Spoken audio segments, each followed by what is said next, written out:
Welcome back to Mr. Darkness. There's a special kind of pressure that lives inside New Year's Eve. The world acts like the calendar turning over can erase what happened before it. Like midnight is a clean line you can step across and leave your fear on the other side. But some nights don't reset. Some nights loop. Some nights open doors you didn't know were there. The stories you're about to hear were gathered from first-hand accounts, personal messages, and recollections from people who still struggle to explain what happened to them when the year changed. Names and identifying details have been altered for privacy. The emotions, the dread, the consequences, those stayed exactly the same. And before we begin, I want you to do something simple. Look at the time where you are right now. Then tell me in the comments what city you're listening from, because these stories don't just happen in one place. They reach farther than you'd think, farther than midnight should be able to reach. If you've never been sober, you might think the hard part is saying no to a drink. It isn't.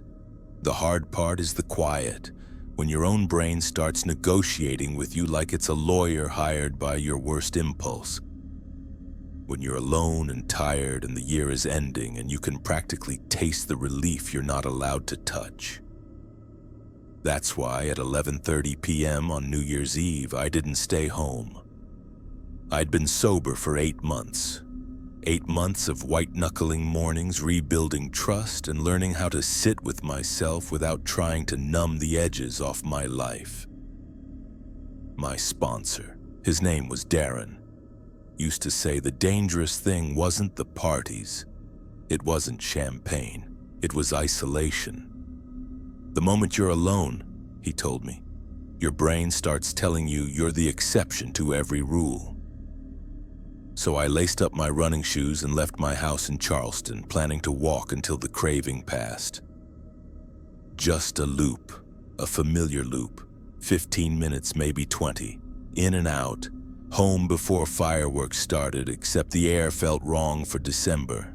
It was warm, sticky, almost summer warm, like the city had forgotten what season it was. My t-shirt clung to my back before I'd even made it to the corner. The neighborhood was dead quiet, porch lights mostly off, driveways empty. Everyone was somewhere else. Everyone was celebrating or sleeping or pretending the year hadn't gotten to them. I passed a house 2 blocks down that always stood out. The Thompsons had left an inflatable snowman in their yard, still wobbling weakly from Christmas. In that heat, it looked sick, slumped. Like it was melting without actually melting. Its painted smile seemed too fixed, too cheerful for a street with no people on it. I remember thinking stupidly that it looked like a witness. I kept walking. Sobriety does something people don't tell you about. It hands you your memories back, but it also makes you realize how many you lost. I had holes in my past, conversations I didn't remember, promises I'd apparently made and broken. My daughter Lily stopped returning my calls in 2020. My ex-wife Kara told me I'd shown up to Lily's college graduation so drunk I couldn't stand for photos. I didn't remember any of it. Just blank space where a day should have been. That fear, the fear of losing time, sat in my chest like a stone as I walked. Like if I wasn't careful, I'd blink and years would vanish again. I checked my watch. 11:43, crickets sang in the shrubs like it was August. I turned left on a side street, then right, then left again. 3 turns that should have taken me away from that snowman, away from the Thompsons' yard. But when I reached the next intersection and looked up, the Thompsons' house was straight ahead. Same sagging snowman. Same shrubs flanking the driveway. Same dark porch. My feet stopped in the street as if someone had tied them down. There was no geometry where I should be seeing that house again. I'd turned away from it. I'd made 3 turns. I knew this area. I'd walked it 100 times during morning coffee runs. I took out my phone to check the map, but my hands were shaking so badly I nearly dropped it. 11:51. 20 minutes and somehow I was back where I started. That familiar panic rose in me, the cold metallic taste that used to mean I'd blacked out. Lost time. Done things I couldn't account for. Except I was sober. I was present. I'd felt every step. I turned around and walked the opposite direction, deliberately choosing a completely different route. Different streets, different houses. I watched the little blue dot on my phone track my movement. Left, right, left. I refused to look up. I kept my eyes on the screen, like if I stared hard enough I could force reality to behave. And then, because my brain is cruel, I looked up. And there was my house. My porch light was on, the one I'd left on. My car was in the driveway. The tall, flowering bushes Kara had planted years ago were still overgrown along the window like a stubborn memory. I'd approached from the south, but my house should have been north of me. I stood on the sidewalk, feeling my mouth fill with that penny taste again. My heartbeat didn't feel like a rhythm. It felt like a warning. Then the church bells started, not distant, not soft, loud and heavy, rolling through the humid air from a historic church several blocks away. Bells that were supposed to chime 12 times at midnight. Midnight. I counted them. 1, 2, 3, all the way to 12. And then, without a pause, they kept going. 13, 14, 15. The same note again and again, no pattern, no mercy. A constant clanging that made my teeth ache. I looked down at my watch. 12:01. The bells were still ringing. I started walking again, faster now, not caring where I went, just moving like motion itself could break whatever had snapped. Every street led back to the same block. Every turn brought me past the same handful of houses in the same order. The Snowman, the Blue Victorian, the brick ranch with a basketball hoop, my own house, the bungalow with wind chimes, the narrow 2-story with black shutters, and each loop, something changed. At first it was so subtle I thought I was imagining it. Paint looked duller. The air smelled faintly of old wood. Then the shrubs along the Thompsons' driveway were thicker, more unkempt, like they'd been left alone for seasons. The Snowman sagged lower, its seams wrinkled, its smile began to split. I tried to break the pattern. I cut through yards. I hopped fences. I sat on the curb and refused to move. And no matter what I did, when I stood and took a step, there it all was again.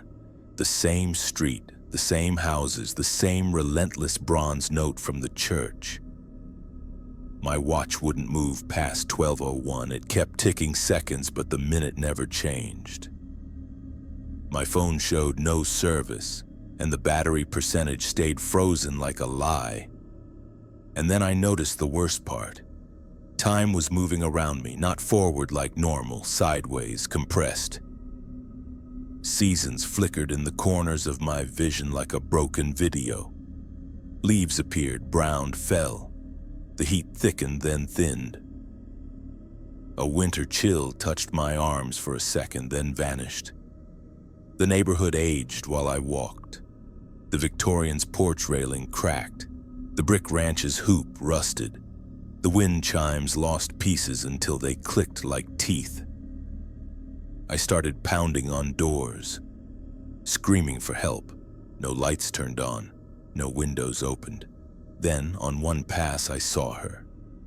Lily, in the front window of my house. Only she wasn't the Lily I remembered. She looked older, late 20s, maybe early 30s. Her hair was cut shorter. Her face was sharper with adulthood, but her eyes were unmistakable. I ran toward the window so fast my lungs burned. I shouted her name like I could call her back through time. She stared at me for a second, expression flat, unreadable. Then she reached up and pulled the curtains closed, like I was a stranger. That hurt worse than the bells, worse than the loop, worse than the fear. Because it was the purest consequence I could imagine. Losing time again, and in doing so, losing the right to be recognized. I don't know when the loop finally broke. My watch said 4:17 when I found myself standing on my front porch with my key already in my hand. The church bells were silent. The night air felt normal, cold enough to raise goosebumps. Inside, the TV was still on, tuned to New Year's coverage. January 1st. I stumbled into the bathroom and turned on the light, and I stared at a face I didn't fully recognize. A streak of gray at my temples that hadn't been there. Fine new lines at the corners of my eyes. My hands looked older, veins more prominent, skin looser. Years had happened to me in a single night. When I called Darren the next morning, he sounded cautious, like he didn't want to say the wrong thing. "You canceled our meeting," he told me. 3 days ago. My neighbor mentioned he hadn't seen me return until January 2nd, 3 days. I showed them my watch, still stuck at 4:17. Still dated December 31st. They laughed gently, told me it was broken, told me to replace the battery, but I wasn't laughing. Because buried on my phone was one photo I didn't remember taking. Time-stamped 1:33 a.m., an empty street, dark houses, and in the corner of the image the sky looked wrong. Stars trailed like long scratches. The moon appeared 3 times, different phases, all in one frame, like time had layered itself. People I showed it to saw a blurry photo. I saw proof. I stayed sober after that. I'm not saying it made me brave, it just made me stubborn. 8 months became a year became 2. And last week, after years of silence, Lily called. Her voice was careful, but it was her voice. "Dad," she said like the word had weight. And I realized something strangely hopeful in the middle of that dread. Time can steal from you, but it can't always keep what it takes. Still, I don't walk at night anymore. Especially not on New Year's Eve. Because sometimes when insomnia takes me, I hear church bells in the distance, one bronze note repeating. And I wonder what else is looping out there, waiting for someone lonely enough to step into it. You can survive losing someone. What's harder is realizing you didn't love them out loud enough while you still could. My grandmother's farmhouse sat empty for 8 months before we finally gathered there on New Year's Eve to sort through her things. The kind of old farmhouse that holds decades in the walls, handwritten recipes, creaking stairs, and the subtle scent of winter apples even when there aren't any. I arrived with my husband Ben. My sister Mallory was already inside with her bright, determined energy, trying to turn grief into an event. My brother Nate came with his teenage sons, and my Aunt June moved through the rooms like she was walking through a memory she didn't want to touch. 30 miles from Lancaster, surrounded by frozen fields and bare trees, the house felt like a mouth missing a tooth. Her absence was physical. The plan was practical. Divide up photo albums, decide what to sell, what to keep, what to throw away. Mallory insisted we should make it special. Grandma loved New Year's, she said, already unpacking plastic champagne flutes. She'd want us together. I didn't argue, I didn't have the energy. But as soon as I stepped into the kitchen, I smelled something sweet and wrong. Overripe fruit like apples left too long in a bowl, turning soft and sour. I checked the fridge out of instinct. Empty. It had been emptied after the funeral. The smell didn't belong. A few hours later, Nate's younger son, Owen, came up from the basement holding a brittle piece of paper, yellowed, handwriting shaking but familiar, dated January 2nd, 1988. It said, "Do not celebrate New Year's here. Make them promise. Joy calls it back." I can't lose anyone else. No explanation, no signature, just that. Aunt June went quiet in a way that made the hair on my arms rise. Mallory laughed it off. Nana was superstitious, she said, and I agreed, because agreeing was easier than admitting my stomach had dropped. June said we should leave, get a hotel, celebrate somewhere else. Mallory rolled her eyes. She'd already bought champagne, already baked Grandma's apple cake recipe like a tribute. She wasn't going to let a note win. I'm ashamed to say I backed her. I told myself dementia can start early. I told myself grief makes people dramatic. I told myself that if you love someone, you don't let fear control the family. That's the lie we tell ourselves right before we pay for it. By evening, the fruit smell became unbearable to me. It coated the back of my throat. It made dinner taste spoiled. Ben said he couldn't smell anything, neither could Mallory. Nate said I was working myself up. Only Owen admitted the basement smelled strange, like lilacs and something rotten underneath. And Owen started changing. Each time he went down to look through boxes, he came up paler, eyes unfocused like he'd left part of himself under the stairs. At 11:30, Mallory arranged candles in the dining room. She turned on the TV, ready for Times Square. Nate's older son, his name was Caleb, filmed everything for social media, joking that it was Haunted Farmhouse New Year. I wanted to grab his phone and throw it out the window.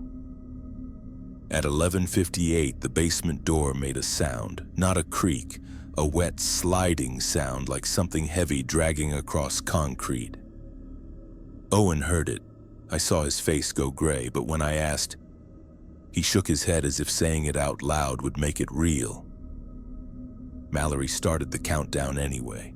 60 seconds. 59. The smell of rotting fruit surged so thick I gagged. Then I saw them. Figures in the doorway between the kitchen and the dining room. Too tall. Too thin. Clothes from different decades layered wrong. Old suits, a yellow dress, a work apron. One of them had my grandmother's face, not old, young. The way she looked in wedding photos, but the eyes were solid black and the smile stretched too wide, showing too many teeth. I dropped my glass. It shattered. Everyone turned on me, annoyed, mid-laugh, asking what my problem was. When I pointed, the doorway was empty. The TV hit 10 seconds, 9, 8. I didn't decide to run. My body chose it for me. I grabbed my coat and stumbled onto the porch, cold air slapping my face like a warning. 5, 4, 3. Through the window, I saw the figures again, moving between my family like smoke, close, intimate, as if they belonged. 2, 1, midnight. The house went dark, not like a power outage, like someone turned off the concept of light. A scream cut through the darkness, then stopped so abruptly it made my stomach drop. The lights came back on, and everyone inside was normal. Mallory laughed about the broken glass. Nate checked his phone. Ben called out, asking why I'd run outside. Everything looked fine. Except Owen sat on the floor by the basement door, staring at nothing, trembling, and Caleb was gone. Nate frowned when I said his name. "Who?" he asked. I felt my blood go cold. "Your son," I said. Caleb." Nate stared at me like I'd spoken another language. Then he laughed awkwardly. "I only have Owen," he said like it was obvious. I looked around the room for proof. There were photos on the wall, Family pictures, old Christmas shots, and suddenly there was no Caleb in any of them. Not even a gap where he should have been. It was as if he'd never existed. Owen met my eyes once, and in that single look I understood. He remembered. He remembered enough to be terrified, but he didn't speak. Because maybe in that house names were dangerous. That night I called Aunt June. She answered immediately as if she'd been waiting for my call. When I told her what happened, she whispered, "I know," and hung up. The next day I found an old photo in Grandma's album, New Year's 1988. A group gathered with champagne, but 3 faces in the back were blurred, smeared like someone had rubbed them away. On the back, in my grandmother's handwriting, "Never again." They take them for the joy. I sold the farmhouse with Mallory the following year. "Good riddance," she said, as if saying it could cut the tie. Ben doesn't remember Caleb. Nate doesn't remember him either. Only Owen does. He texts me once a month. No explanation, just a question mark. "Are you still there? Do you still remember?" And I answer yes every time. Because in a world that can erase someone between heartbeats, remembering becomes an act of love. A stubborn one, a brave one. If you ever inherit an old house and you find a warning note, dated, hidden, written by someone who loved you, don't call it superstition. Don't call it dementia. Consider the possibility that it's the most expensive knowledge they ever paid for.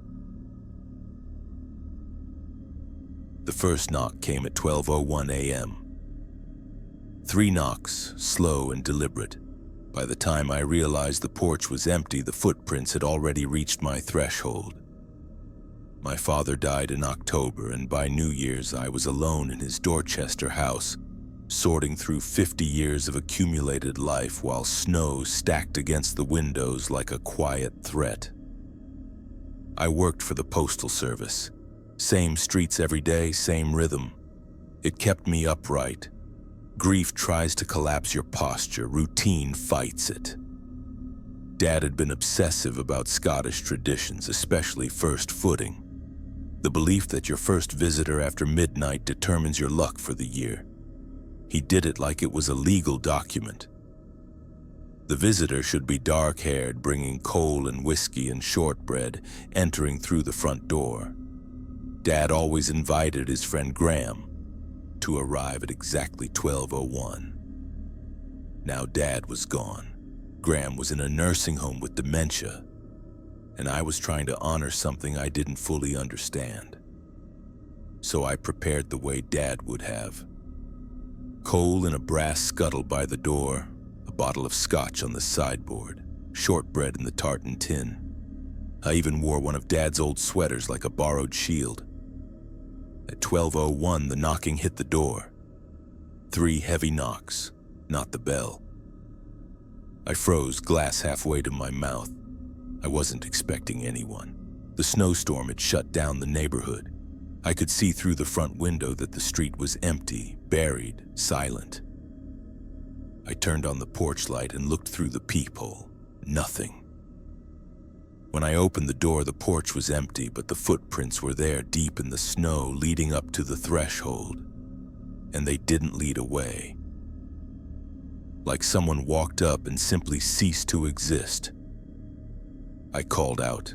My voice disappeared into wind. I shut the door and told myself it was a prank, grief, coincidence, anything that didn't require me to believe the impossible. Then I heard it. A wet sliding sound on hardwood. I walked to the entryway and stared. Wet footprints, boot prints, tracked from the front door into the hallway. Dark, fresh, cold enough to sting when I touched the water with my fingers. They led straight toward my father's study, then stopped. Mid-step. Like whoever made them had vanished right there. I wiped them up with paper towels, hands shaking, repeating a sentence in my head like a prayer. This is nothing, this is nothing, this is nothing. At 12:45, the knocking came again, harder. This time there were 2 sets of footprints in the snow outside, both leading up to my door, both ending at my threshold. I slammed the door, locked it, backed away like it could lunge. The air that seeped inside felt heavier than cold. It smelled like wet wool, old smoke, and something faintly sweet beneath it, like the ghost of burned sugar. I called my sister Rachel. She answered groggy, irritated, half asleep. When I tried to explain, she didn't mock me. She did something worse. She treated me like I was fragile. "You've been drinking," she said, not a question. I told her I'd had 2 glasses.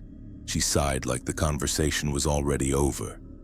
Suggested therapy, suggested sleep, suggested anything that didn't require her to imagine our father's house could be breached by something you couldn't see. I hung up, feeling the sharp isolation of being afraid while everyone assumes you're falling apart. That's when the footprints appeared again, this time in the living room. Wet prints circling Dad's old recliner once, twice, like something inspecting the place where he used to sit. Then they led to the stairs. I followed them because fear can make you reckless, because grief can make you desperate, because I wanted it to end, and my brain believed confrontation was the same as control. The footprints climbed the stairs and stopped at the door of my childhood bedroom, the one I'd been sleeping in since moving back after Dad got sick. The doorknob was ice cold, not cold like winter, cold like metal left in a freezer. I put my hand on it and couldn't make myself turn it. For 5 minutes I stood there, breathing too fast, staring at the line of wet print that disappeared under the door as if someone walked straight through. Then I backed away, got my coat, grabbed my keys, and left. I drove through the storm to a cheap motel off the highway because I'd rather face slick roads than stand in my father's hallway waiting for a door to open on its own. The next morning, Rachel met me at the house, concern softening her face. We walked room to room. No footprints, no wet marks, no smell. I showed her the video I'd taken of the prints on the stairs, proof I wasn't imagining it. When we played it back, the stairs were dry, just old wood and shadows. Rachel hugged me and told me it was okay not to be okay. And I didn't tell her that at 12:01 that night. At the motel, 3 deliberate knocks hit my door. When I looked through the peephole, the hallway was empty. It happens every year now. January 1st, 12:01 a.m. Sometimes it's a door, sometimes it's a window. Once it was the wall of a basement apartment I rented trying to start over. Always 3 knocks, always precise. And every year they get louder. Last year the knocks were hard enough to crack my bedroom window in a spiderweb pattern. My neighbors complained the next day about some kind of bang. I told them I didn't hear anything. What else can you say? I have a white scar on my palm now, shaped like a key. It appeared the morning after the first time. No blood, no pain. Just there, like a signature. And buried in one of my father's old photo albums from Scotland is a picture dated 1964 New Year's Eve. His family gathered at their front door. In the background, blurred on the porch, stands a figure that doesn't look fully human. Every year I look again, and every year the figure seems closer, clearer. Like a photograph developing backward. Dad's face in the picture looks terrified. I never noticed that when he was alive. Here's what I understand now. Some traditions aren't celebrations. They're boundaries. They're rules designed to keep something outside. And if you keep a ritual without understanding why it existed, you may be doing the one thing that invites the wrong guest in. If someone knocks at exactly 12:01 and the porch is empty, don't ignore it. But don't open the door either. Some things have been waiting a very long time, and they're patient enough to return every year until you slip. The last photo on the drive was dated tonight. The timestamp said it was taken 2 hours in the future, and it was me, sitting on the couch, wearing the clothes I hadn't changed out of yet. I'd been staying at my friend Tessa's apartment for 3 weeks, rebuilding my life in someone else's space after leaving a relationship that taught me how unsafe home can become. I'm a graphic designer. Work kept me afloat, deadlines, color palettes, clients who didn't care that my nervous system felt like a live wire. But nights were harder. Quiet has a way of replaying what you survived. Tessa went to Houston for the holiday. I promised I'd water her plants, keep the place tidy, stay off social media, and try to enjoy a calm New Year's Eve. I ordered Thai food, put on a streaming movie I didn't really watch, and told myself, "You're safe." You left. You did the hardest part. Around 7 p.m., I checked the mailbox and found a plain black USB drive sitting on top of junk mail like someone had placed it there deliberately. No label, no note. My therapist, Dr. Patel, would have told me to throw it away. Trust your instincts, protect your boundaries, but curiosity is a form of hope sometimes. A desperate little belief that maybe this is nothing. I plugged it into my laptop. There was one folder, Countdown. Inside were photos, dozens of them, all of me. The first photo was dated December 31st, 3 years earlier, taken through my old apartment window. I was wearing a red sweater I donated long ago, holding a glass of wine, looking at my phone. Caption: 3 years until you're ready. The next photo was from the following year. Me in the apartment I shared with my ex, Aaron. I wore the black dress I'd bought for his company party. Caption: 2 years until you leave him. The next was from last year, me crying in a cheap extended stay hotel after I finally ran. Caption: 1 year until tonight. My stomach turned to stone. I scrolled faster. 40-something photos, each one taken on New Year's Eve over the last 3 years. Through windows I thought were private, moments I thought belonged only to me. I had a restraining order once. It expired. I changed my number, I moved, I tried to vanish, but these photos proved Aaron hadn't stopped watching. Then I clicked the last file. The thumbnail was black. The photo loaded and my breath stopped. It was me on Tessa's couch, exactly where I was sitting, wearing the gray t-shirt and jeans I had on. Timestamp: 11:47 p.m. Caption: midnight. It was 8:53 p.m. I slammed the laptop shut and called 911. The dispatcher was calm in the way professionals are when they've heard fear too many times. She took my information, promised an officer would come by, told me to lock doors and stay inside. When Officer Delgado arrived, he looked tired, polite, skeptical in a practiced way. He scrolled through the photos with professional detachment and paused at the last one. "Anyone can fake a timestamp," he said gently. I wanted to scream that women get told that right up until the moment something happens. That disbelief is how predators survive. He filed a report anyway, suggested I stay somewhere else, then left. I called Tessa. She answered amid laughter and music. When I told her, there was a pause. "Jess, are you sure this isn't anxiety?" she asked carefully. Not calling me crazy, just not believing me. I packed a bag, charger, laptop, keys, the USB drive, ready to leave for somewhere public. A diner, a hotel, anywhere with witnesses. When I reached for my coat, I found a Polaroid tucked into the pocket. A photo of me standing in that exact spot, hand on my phone. Timestamp, 8:53 p.m. The ink was still developing. The chemical smell hit my nose. It had been taken seconds ago. I dropped it and backed away from the door, scanning the apartment with a new kind of terror. Because that meant someone had been close enough to put it there. Inside. Or close enough that inside didn't matter. I searched every room, bathroom, bedroom, closet, behind the shower curtain, moving fast, breathless, shaking. Nothing. Then another Polaroid appeared on the kitchen counter. Me searching the bedroom. Timestamp 9:07 p.m.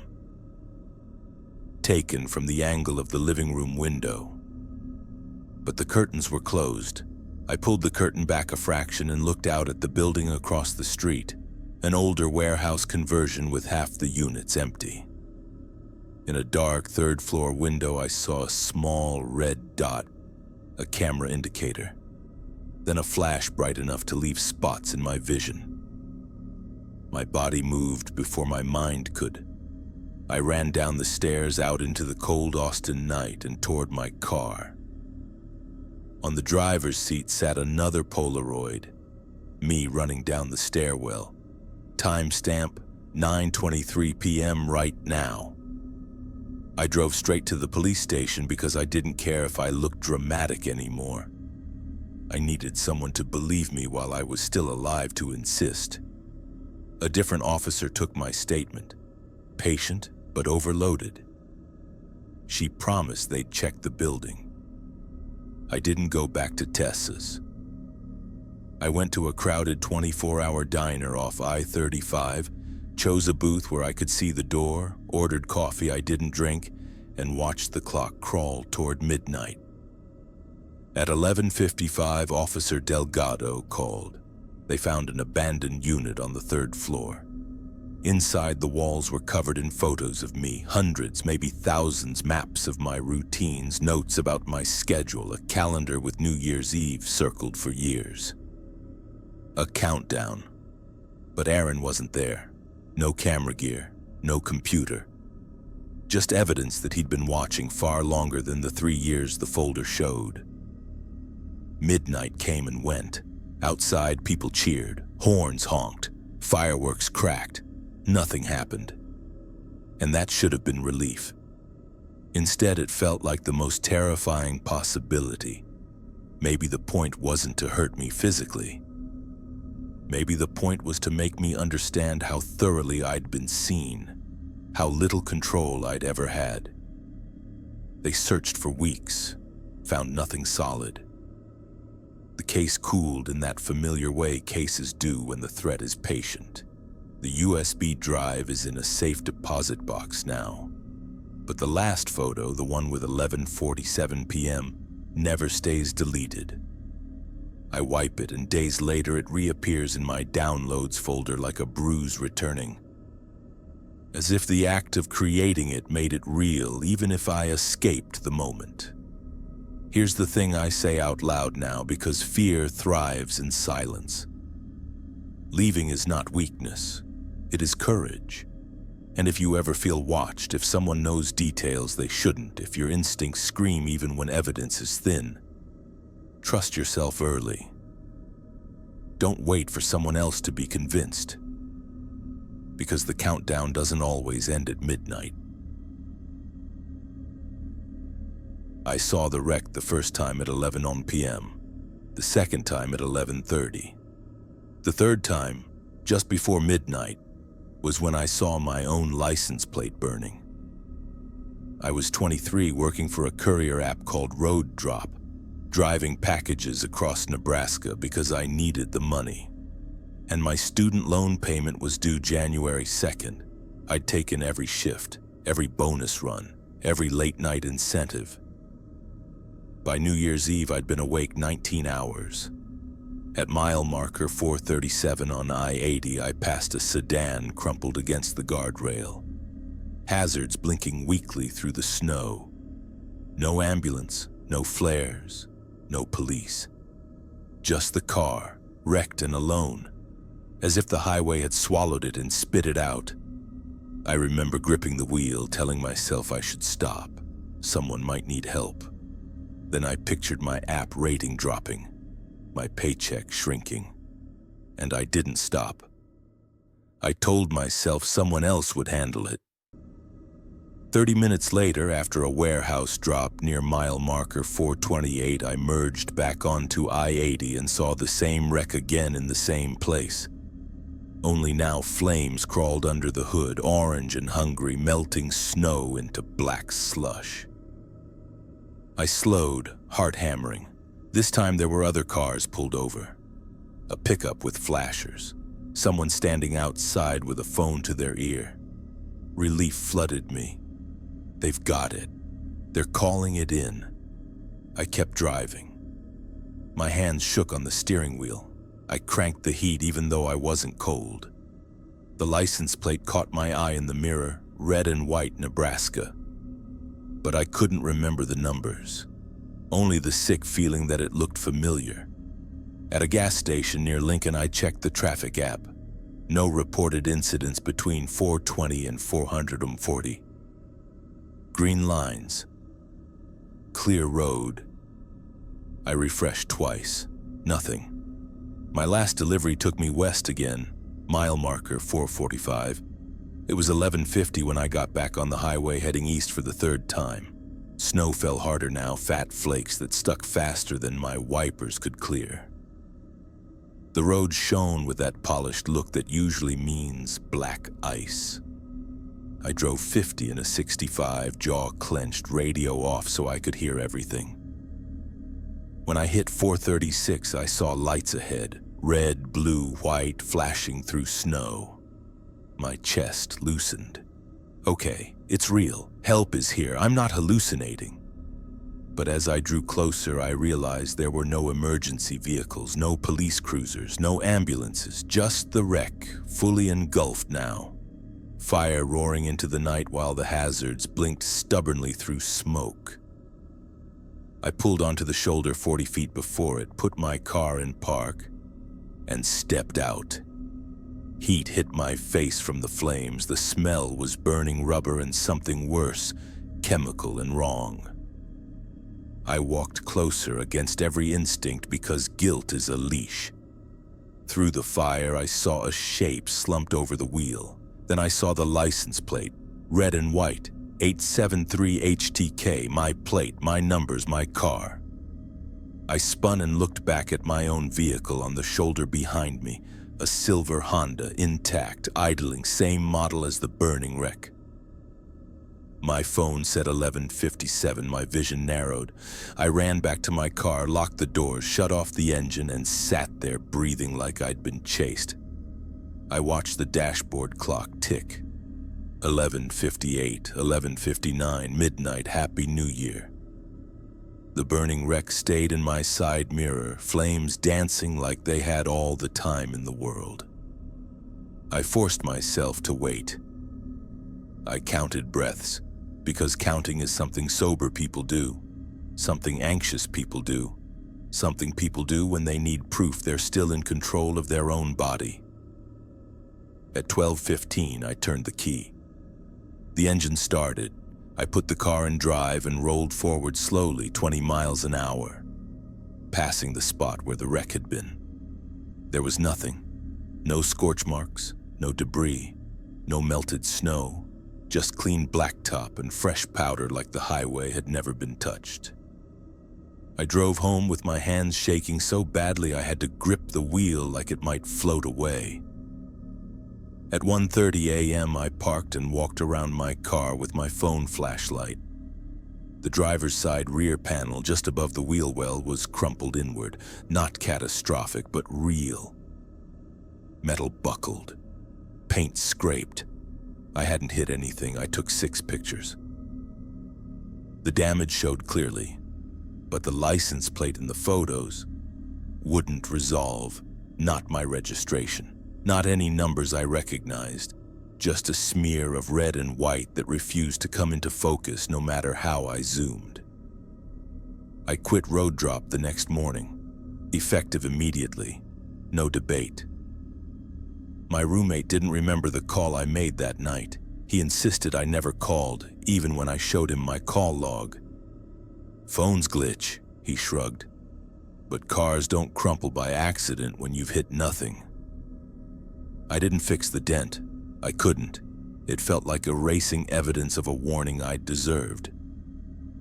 Because here's the part I still carry. The wreck showed me what happens when you keep telling yourself someone else will stop. Someone else will help. Someone else will handle it. Maybe the road wanted to teach me what that kind of selfishness costs. Or maybe the highway has its own loops, its own hungry moments. Especially when a year is ending and people are rushing to be somewhere they think matters more than doing the right thing. I stop now. If I ever see something wrong on the road, I pull over, I call it in. I wait until help arrives, not because I'm a hero, because I've seen what my life looks like when I don't. And I'm not interested in meeting that version of me again. New Year's is supposed to be a reset. But if there's one thing these stories taught the people who lived them, it's this. Midnight doesn't erase consequences, it reveals them. So if you're listening to this on a night when the air feels wrong, if you hear bells that don't stop, or knocks that come at 12:01, or you find a warning written by someone who loved you, take it seriously. Go home. Lock the door. Stay with people who make you feel safe. Choose the version of yourself that survives the night. And if you want more true stories like these, stories that don't rely on monsters because real life is already terrifying, subscribe to the channel, because the next midnight is always coming.